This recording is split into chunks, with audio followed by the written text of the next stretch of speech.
Thank you very much, Luma. Good evening. I thought you had warmed them up. Clearly not. So let me not try, because you tried very hard. Welcome to the Nelson Mandela Foundation. Just as by way of context why you're here tonight, is that over the last weekend, the Nelson Mandela Foundation's Board of Trustees and management had a retreat, at which retreat key decisions were taken. And I'm going to take you through some of those key decisions. They include the fact that we've decided to have 3 focal areas that would then be focusing on over the next few years, and also that we go back to why we were established. By way of reminding you that the Nelson Mandela Foundation was established by Nelson Mandela himself in 1999 with a mandate to work on peace building, democracy, and human rights. Over the years, we have focused on creating spaces safe enough for difficult dialogues to be undertaken on critical social issues. We have engaged with a number of issues over the years.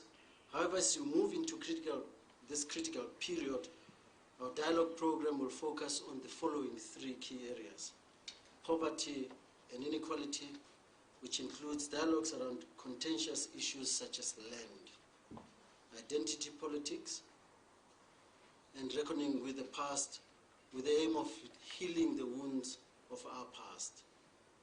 Youth will be an overcutting area across all 3 areas. Let me take an opportunity to introduce you to the Board of Trustees of the Nelson Mandela Foundation, some who are here present and others who couldn't join us. Professor Njabulo Ndebele, who is the chairman of the Nelson Mandela Foundation. Professor Carolyn Hamilton, who couldn't join us tonight. Professor Mefuti Mtoba, who couldn't join us. Mayor Irene Menel sits there. Former President Kgalema Motlanthe, who couldn't join us. Dr. Mampela Rampele, who sits here. And Ma'am Maya Makanji, who couldn't join us. Nigiwe Bikicha, sits here. And Selomo Loko again, who couldn't join us. And finally, Ndate Tokyo Sehwale. Just to take you through what's going to happen next is that Professor Njabulo Ndebele will come to the podium, and read the statement on behalf of the Board of Trustees of the Nelson Mandela Foundation. Thereafter, we will then take questions and answers, following which we'll then follow straight through into the dialogue that will come through. The next dialogue, which will start at 6:30, we'll look at Madiba's economic legacy with Ndade Trevor Manuel, Ayabonga Kawe, Professor Pippa Green, and Ndade Mandlalanga. This will be happening here in the auditorium. And I think it's important to say that following on the statement, you will see how that links back to why we do the kind of dialogue that we're doing tonight, where critical questions are being asked about Madiba's legacy and his contribution. We are taking those kind of contributions seriously, and we will show you that tonight as demonstrable of what we mean by difficult dialogues and creating safe spaces for such. I'd like you to please help me welcome Professor Njabulo Ndebele to the podium.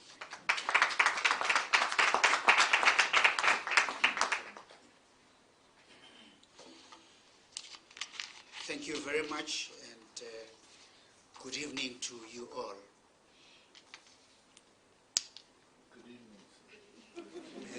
Thank you. Thank you very much. The constitutionalism and the translating of South Africa's constitutional rights into a lived reality for all our people are fundamental to the legacy of Nelson Mandela.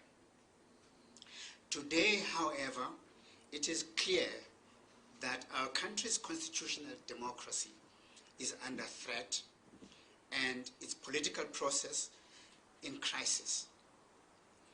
We see this manifested in some of the following ways. Structural corruption, whose onset in the contemporary phase is largely attributed to what's known as the arms deal, Since then, its tentacles have spread throughout the economy and the public service. Even in the domain of interpersonal relations, it has replaced trustful mutuality with transactional intent and public interest with self-interest. Recently published scholarly research has demonstrated the emergence of what's been called a shadow state, which undermines fundamentally the integrity and efficacy of the constitutional state and which thrives on secrecy. This has resulted in a more or less systemic looting of public coffers. Secrecy and malicious intent are denied even as they are exposed and proven. Levels of violence in society have deepened, with women and children being particularly targeted. They are not safe in their homes or in our streets. New research demonstrates that 1 in 5 South African children will be sexually abused. Professor Phumla Gola describes rape as a national crisis and points to a deep-seated patriarchy which allows toxic masculinities to thrive. Constitutional accountability by public officers in government has been eroded, and this has led to a significant decline in purposeful and responsible public service to the general population, in particular responsiveness to the needs of the poor. Transactional politics, such as has led to the buying of votes, among other things, has contributed to growing alienation from the political process by the broad public. This phenomenon has led to what academic Kaya Sithole calls the replacement of a politics of participation by a politics of ratification, in which citizens ratify decisions taken elsewhere by others through a system now viewed as fragile. Then massive unemployment in an increasing disease burden, low levels of social security, a failing education system, slow economic growth, and persistent inequality are a toxic mix that constantly assaults public hope in a viable future. And lastly, this entire situation has resulted from failures of leadership at multiple levels of government and across a range of societal sectors. It is no wonder then that today we have leaders who care neither for the authority of the Constitution nor its vision. Instead, they use and abuse the constitutional state to build parallel bases of power and extract wealth shamelessly for themselves and their networks. It is no wonder that this untenable situation has led to calls across the land for the head of state, President Zuma, largely regarded as the author of the current malaise, to vacate the highest office of state. We urge him to listen to the voice of the people. Were he to do so, it would be the second time that he has heeded the call of the people. The first time was when he, together with countless others, gave of themselves to the noble cause of liberation. His task to preserve, protect, and defend the gift of liberation has irreparably faltered. At this hour of citizens' need, for him to listen to his people would be a sign that he still retained a deep respect for them. A leader who is also a Democrat will listen to his or her people. If he is of good conscience, then he would not even consider fleeing into exile. The people of South Africa are more than the sum of the political parties or the range of institutions they may belong to. Each person, be it a cabinet minister, a civil servant, a politician, a traditional leader, a student, a teacher, an academic, a law enforcement officer, a lawyer, a priest, a worker in industries and farms, a priest, a doctor and a nurse, a musician, dancer, artist, and writer. Each and every one of them is a constitutional citizen of the Republic of South Africa. It is this membership that solemnly unites them. In that unity, under our Constitution, is the universe of their collective authority, the source of their moral and ethical order. The preamble to our Constitution is worth recalling at this time, and it reads, "We, the people of South Africa, recognize the injustices of the past, honor those who suffered for justice and freedom in our land, respect those who have worked to build and develop our country, and believe that South Africa belongs to all who live in it, united in our diversity. We, therefore, through our freely elected representatives, adopt this Constitution as the supreme law of the Republic, so as to heal the divisions of the past and establish a society based on democratic values, social justice, and fundamental human rights. Lay the foundations of a democratic, open society in which government is based on the will of the people and every citizen is equally protected by law. Improve the quality of life of all citizens and free the potential of each person, and build a united and democratic South Africa and able to take its rightful place as a sovereign state in the family of nations."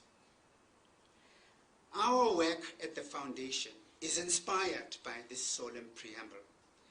We realize that South Africans cannot heal the divisions and wounds of the past by creating new ones for the future. The means of creating the future are as important as the future we have imagined for so long and continue to imagine it to this day.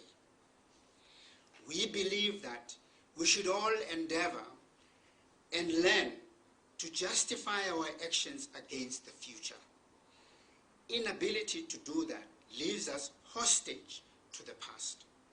Each citizen has a greater chance to realize their potential by tapping on the immense promise of the future for which we have all worked so hard. Justifying oneself against the past allows for some to claim, even through nefarious actions, means such as have brought us to our current crisis, that they are retrieving their just returns. They cannot be just, such returns, for as long as they are destroying possibilities for a future for millions of our people. When systems collapse as a result of unjust actions, even illegal retrieval ultimately becomes impossible. The virus that kills its host dies with it. Believing in the systems of democracy allows us to be resolute within those systems. This perspective enables us to appreciate clearly what is at stake and what needs to be done. We will know that it is not enough simply to change the leader. What is required is to save and protect the Republic and restore its dignity, is the uprooting of the self-serving networks that have been created and which could continue to wreak havoc in our country if they are not dismantled. This should remind us that our Constitution is inspirational, but also calls on us to aspire to its ideals through committed and rigorous effort. It is a commitment and rigor that are essential requirements of practice in each and every organ of government. The very notion of government in a country that emerged out of determined struggle is founded on a duty of the greatest and the deepest care, of tireless aspiration, of imagination, where citizens take pride in working together, lifting one another up for the greatest common good. We understand as Madiba's foundation that holding to the vision of the Constitution requires a great deal of time and unrelenting effort. South Africans in their numbers are once more rising to the challenge. We applaud the growing groundswell of resistance to the betrayal of the vision enshrined in our Constitution, as well as the work being done to make that vision a reality. We must also take responsibility, all of us, for reimagining the future. If the future is to belong to South Africans who respect the Constitution and are committed to making it a lived reality for all who live in the country, then all of us need to tool our work in support of our collective intention. It is for these reasons that the Nelson Mandela Foundation is resolutely opposed to the ongoing onslaught on the Constitution of the Republic and the weakening of institutions of democracy embodied in it and designed to achieve its solemn objectives. We support the urgent establishment of a judicial commission of inquiry to expose state capture in all its forms. We urge South Africans to be vigilant against what can only be called a capturing of democracy itself. We must use the instruments of our constitutional democracy to remove leaders and their networks which are implementing such capture. We must take responsibility for making our country what we deeply desire it to be. To recall the preamble to our Constitution, may God protect our people, Nkosi sikelele Afrika, Morena buluka sichaba sa Yesu, God sien South Africa, God bless South Africa, Mudzimu fatusheza Afrika, Hosi katekisa Africa. Thank you.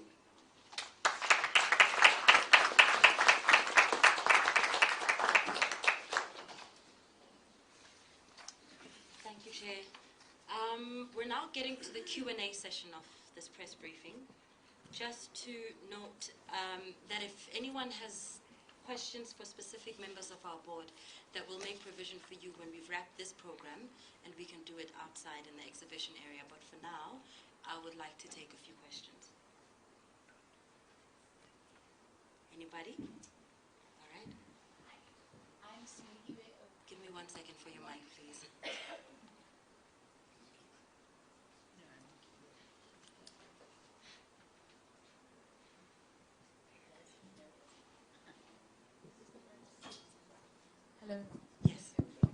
Thank you. I think it works. Okay. Simnigiwe Tlachaneni from The Citizen, and my question is to anybody who can answer. What would be the message from the foundation to members of parliament who will be voting in a motion of no confidence and will be considering various ramifications that might come from them voting, for the country rather than for a president? Any other questions? There's one at the back there, please.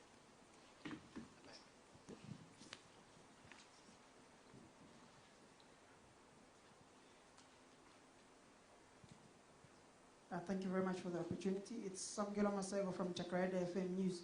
My question would be directed to Mr. Tukiso Juan. Sorry, just to interrupt you there. If you have, perhaps I didn't make it clear, just to be a bit more clear. The questions that will be taken now will be answered by the chairman of the board, but we're happy to facilitate the individual requests afterwards. No, it's fine. I'll just ask a broader question. As we speak right now, ANC MPs in Parliament, a certain portion of them stood up and clapped for President Jacob Zuma.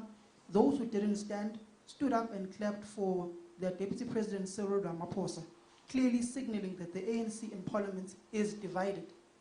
Should there be a vote of no confidence and it be secret ballot, would you, up there in the panel, encourage ANC MPs, those who are disgruntled with the current president, to vote with the motion that has been put forward by the opposition parties? My last question would be, are you thus saying that ANC MPs must put the country first before their own political party? The last question would be, what advice would you give to the current president of the country and of the ANC in this current conjuncture with all these issues that he's faced with of the Guptas? Should he step down or not? And what form of protection would you provide for him should he face those 100-odd charges that he has and the state of capture now? And is President Jacob Zuma a liability? Thank you. Thank you. I will get to a second round, but those are quite a few questions. Prof and Mr. Hadan, do you have any responses? I think to start with the last one, the advice to the president is to listen, to hear the voice of the people of South Africa and step down. If the president of the republic is a Democrat, he will listen to the people of South Africa and act according to their desires. As far as the voters in Parliament are concerned, it was mentioned in our statement that all of us are bound together by a common citizenship under the Constitution. That those who serve in the public service serve on behalf of the people of South Africa who elected them to office. They are expected, therefore, in the pursuit of their activities, in the carrying out of their work in Parliament, never to forget that their ultimate source of legitimacy are the people of South Africa who put them in those positions.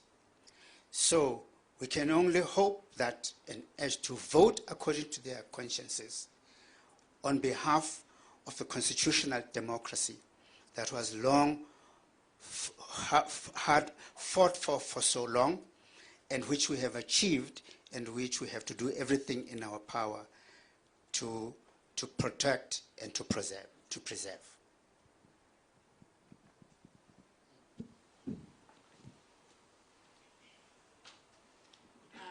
We're going to take our second round of questions. We'll start here in the front, please. Anybody else?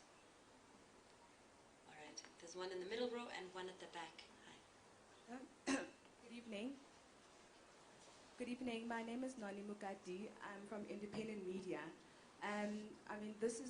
Tonight we are being addressed by the Board of Trustees. I just want to find out, in your clarion call for the President to sort of heed the voice of the masses, I want to find out whether you have, you have consulted with the ANC. Have you consulted with the leaders? Have you consulted with all those people that have, once before sort of spoke out and said, we want the President to step down? So has the board consulted? Thank you so much.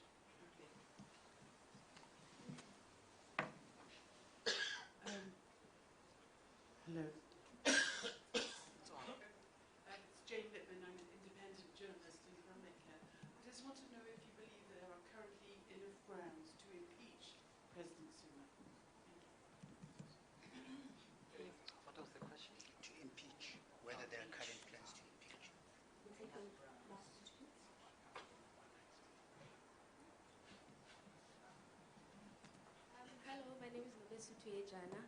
And my question is, what are your views as the ANC stumbles, and what are your views on the statement that was made by British Minister Mr. Ndebele that those who want President Zuma to step down had already benefited or unreached? Thank you. Well, first of all, none of us here in our capacity as ANC stalwarts. We are all here as board members of the foundation. So it is that capacity in which we are addressing you today. So it should be very clear that we are not standing in any other capacity. I am not aware that there are any, as I'm speaking to you, about the moves to impeach the president or the grounds thereof. It's something that has not come to my attention, and I can't speak to it with any authority. The other question was what was the first one? Consultation, yes, the consultation.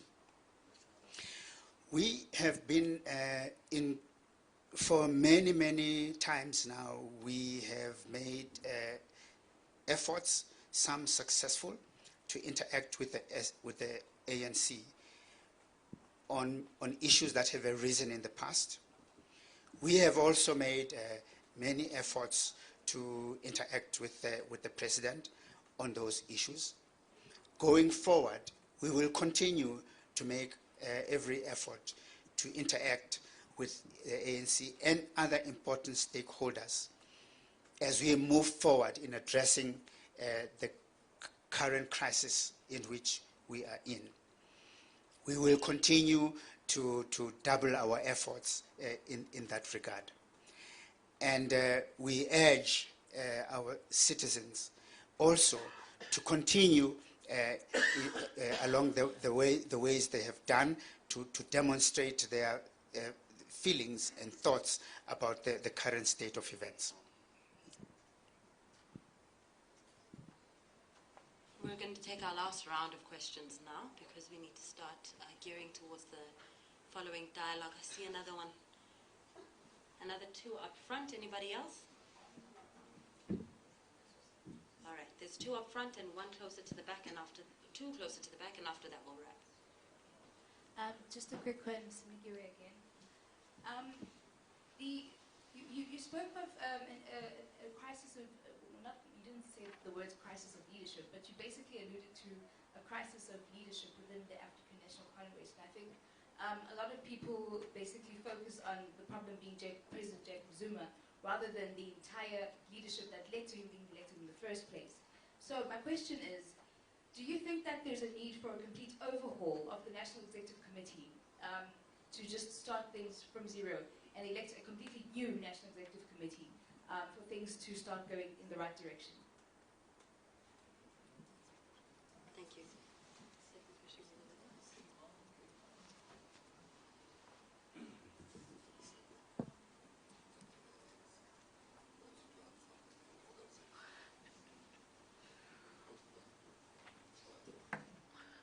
Lani again from Independent Media. I'm just going to push you. I've just got two questions quickly, but I'm going to push you on my last question. You say that you have consulted, with the ANC, and you will go on consulting. But in your consultations, what has been the overall response? Were they welcoming just the consultations or your views on what you guys were saying? What was sort of the discussion around it? And secondly, Professor Ndebele said that the Nelson Mandela Foundation is opposed to the ongoing onslaught of the Constitution. Do you, as the board sitting here today, and I know some of you, as Mr. Tokyo-Tofale, have sat with Nelson Mandela before, do you think that the current ANC has betrayed with that Nelson Mandela? Thank you. We have two last ones. Towards the back there.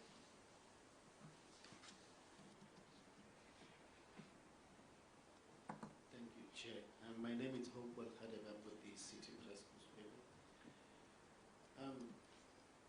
Chair, you made a call on President Zuma to step down. ministers, as evidence is gathering, and journalists are unraveling the whole network of how state-owned enterprises have been captured, so to speak. Would you make a call to these ministers who seem to be carefully selected to do certain duties so that people get richer than others, or whatever they're supposed to do, but we find shenanigans of boards doing their best they can to destroy the state enterprises, state-owned enterprises? Would you make a call on them, on their conscience as well? Because it might seem here that yes, we are targeting the head of the fish, but the rod may have started at the head, but even the tail seems to be part of it. Thank you very much. Our last question is just one row down. Okay, she doesn't have the question anymore. Prof? Okay, there have been many questions, and I may not remember all of them, but you remind me soon. As far as the changing of the NEC is concerned, I think you'll agree with me that is a matter for the ANC to attend to. The foundation cannot dictate to the ANC and its structures how those structures should govern themselves or change themselves. But what we as citizens and all other citizens can do is to apply their minds to the outcomes of deliberations that emanate from those institutions, to the extent that those outcomes impact on the lives of South Africans. We hope that when they do apply their minds and come to decisions that affect millions of South Africans, they do so with due regard to the highest levels of their consciences, their sense of commitment to the country, and their beliefs in the values as enshrined in the Constitution, and take their decisions against the background of those values. Have the ANC betrayed has the ANC betrayed the values of the Constitution? We as a board applied our minds to the fact that all citizens in South Africa have a responsibility to abide by the Constitution. And we do not know today, we hear a lot about what is the ANC. It would appear that there are those that are there are those that are for something and those that are against it. But it is quite clear that the ANC has to sort out its own house in order for us to be clear about what direction the party is going. I think the call from many of the people who are the veterans, as we have read them, as one has read about them in the press, it is to try to find corrective actions to the drift that has been occurring within the governing party.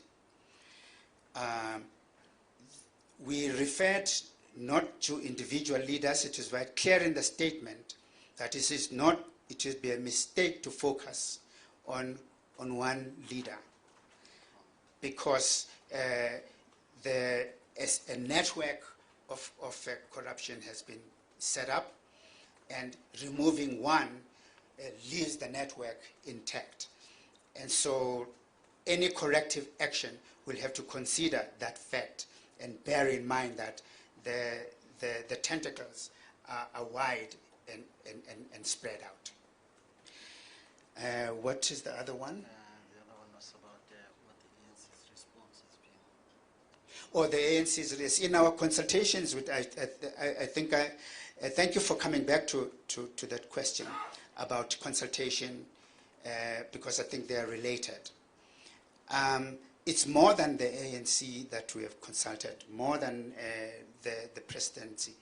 We have been engaged with other foundations. We have supported activities that call for the respect for the Constitution by institutions that were created for that purpose. We understand fully what all those, the common thing that comes across from all of them is the desire that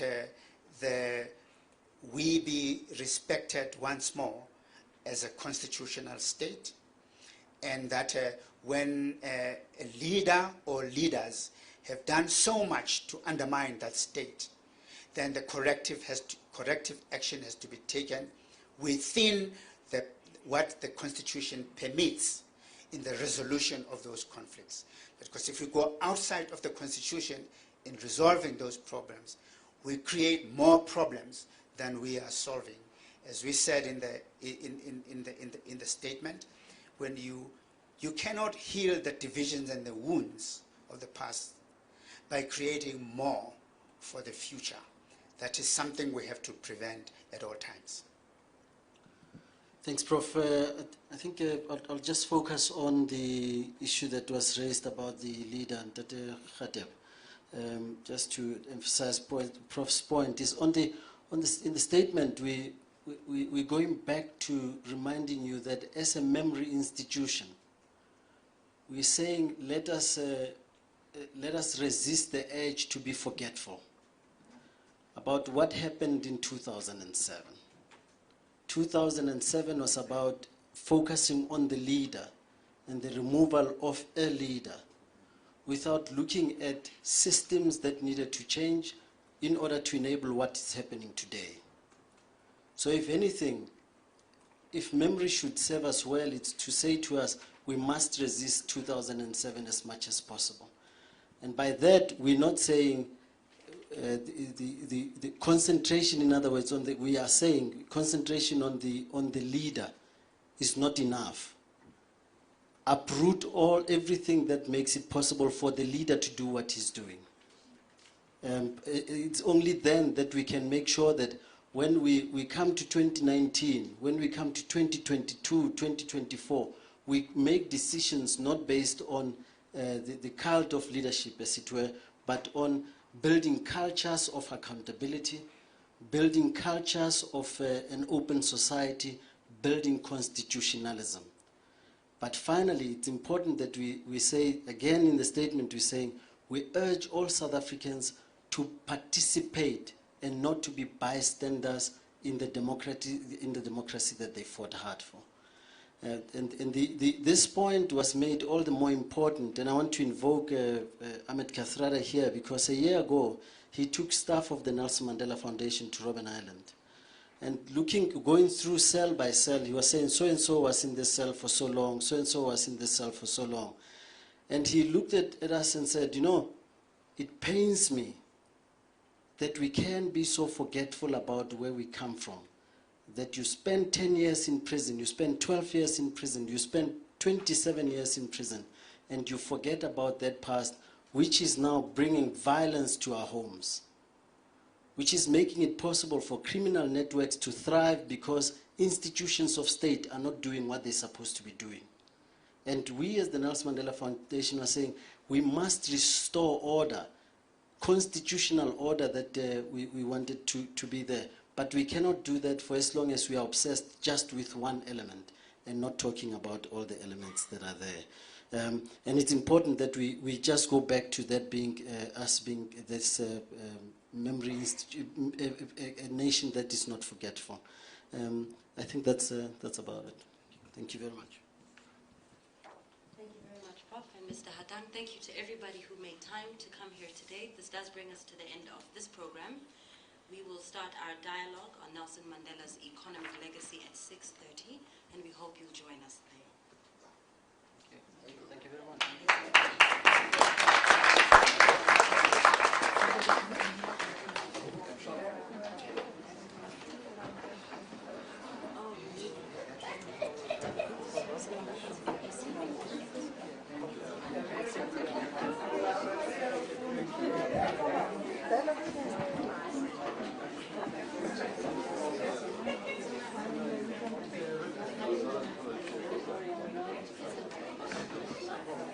Thank you.